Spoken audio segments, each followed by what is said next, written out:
Hello, আসসালামু আলাইকুম বন্ধুরা। সবাই কেমন আছেন? আশা করি নিঃসন্দেহে ভালো আছেন। তো আপনাদের দোয়ায় আমিও ভালো আছি। তো বরাবরের মতো চলে আসলাম এমআর বাদশা ভাই ফেসবুক পেজ থেকে নতুন একটি ব্লগ নিয়ে। তো আজকে চলে আসছি বিবলক যে ফ্লাইওভার আছে, সেই ফ্লাইওভারটা আপনাদের দেখানোর উদ্দেশ্যেই চলে আসছি। তো দেখেন, এটা সকালবেলার ভিউ। সকাল ৬টার দিকে আমি ভিডিওটি শ্যুট করছি। দেখতে পাচ্ছেন যে চারিদিকে একটু হালকা কুয়াশা আছে। তো দেখেন, খুবই সুন্দর একটা ফ্লাইওভার। আর ভিডিওটি করতেছি যেহেতু মাজিরা বিবলক এলাকায় দূর দূরান্ত থেকে অনেক আর্মি ভাই থাকে, তাদের ভাই ব্রাদার, বাবা মা এবং আমার যে ফ্রেন্ড ফলোয়ার আছে, অনেকেই কিন্তু বগুড়াতে আসেন নাই। আমাদের যে ক্যান্টনমেন্ট আছে সেটা অনেকেই দেখেন নাই। তাদের উদ্দেশ্যেই ভিডিওটি করা। আর আমার এলাকার অনেক মা বোন আছেন যারা বাড়ির বাইরে বের হন না, তারা তো দেখবেন। তো দেখেন, ক্যান্টনমেন্টের যে ভিউটা, ফ্লাইওভারের ভিউটা খুবই সুন্দর লাগতেছিল। সকালবেলার পরিবেশটা কিন্তু অসাধারণ ছিল। এই যে ভিউটা আপনারা দেখতে পাচ্ছেন, যে একটা বাজারের ভিউ। আর এই বাজারটা কিন্তু গড়ে উঠেছে সম্পূর্ণ বিবলক ক্যান্টনমেন্টকে ঘিরেই। এই ক্যান্টনমেন্টের কারণেই এখানে বাজার গড়ে উঠছে, অনেক বড় একটা মার্কেটে পরিণত হয়ে গেছে।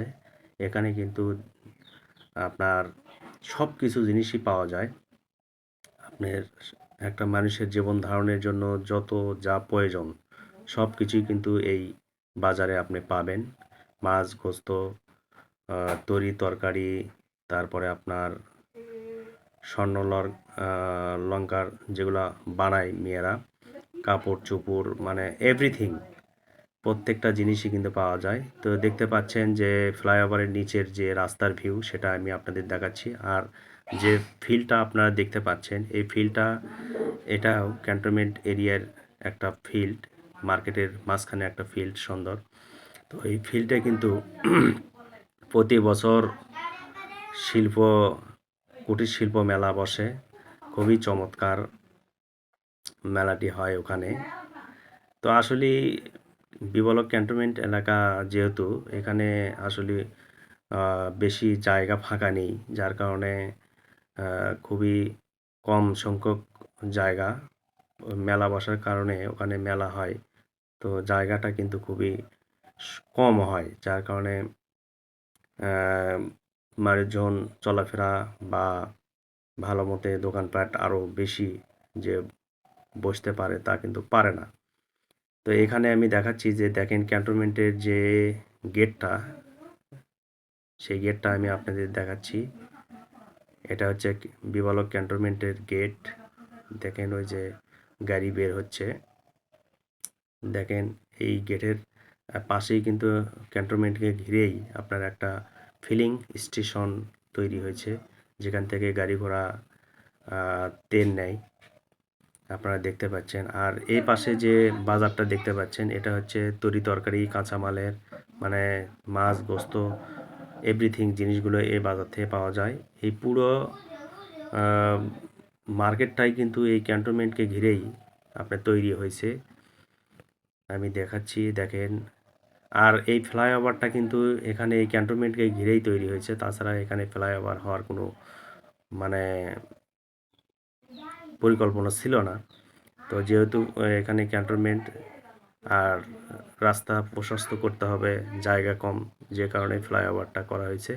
আর আমি ফ্লাইওভারে দাঁড়িয়েছিলাম, বড় বড় লোড গাড়ি যাচ্ছিল, ফ্লাইওভার খালি দোল খাচ্ছিল, মনে হয় কখন ভেঙে পড়বে এটা অবস্থা। তো দেখেন দর্শক, ভিডিওটি দেখে আপনাদের অনেক ভালো লাগবে। তো আসলে একটা ভিডিও করতে অনেক সময় সাপেক্ষ, বা এডিটিং করতে অনেক সময় সাপেক্ষ লাগে। অনেক কষ্ট করে শত ব্যস্ততার মাঝেও ভিডিওগুলো আমি আপনাদের উপহার দিই। আপনাদের থেকে শুধুমাত্র একটি চাওয়া, আপনারা একটু ভিডিওটা দেখে অন্যকে দেখার সুযোগ করে দেবেন, লাইক, কমেন্ট, শেয়ার করবেন। তাহলেই আমি আমার কাজের সার্থকতা পাবো। দর্শক, আপনাদের উদ্দেশ্যে ভিডিওটি করা, আপনাদেরকে দেখানোর উদ্দেশ্যেই করা। তো ভিডিওটি যদি ভালো লাগে অবশ্যই অন্যকে দেখার সুযোগ করে দেবেন, ভিডিওটা লাইক, কমেন্ট, শেয়ার করবেন, এটাই আপনাদের কাছে চাওয়া পাওয়া। তো সবাই ভালো থাকবেন। দেখতে পাচ্ছেন যে ফ্লাইওভার দিয়ে অনেক গাড়ি ঘোড়া কিন্তু যাওয়া আসি করতেছে। তো আর বেশি কিছু বলবো না, সবাইকে ধন্যবাদ জানিয়ে টাটা বাই বাই।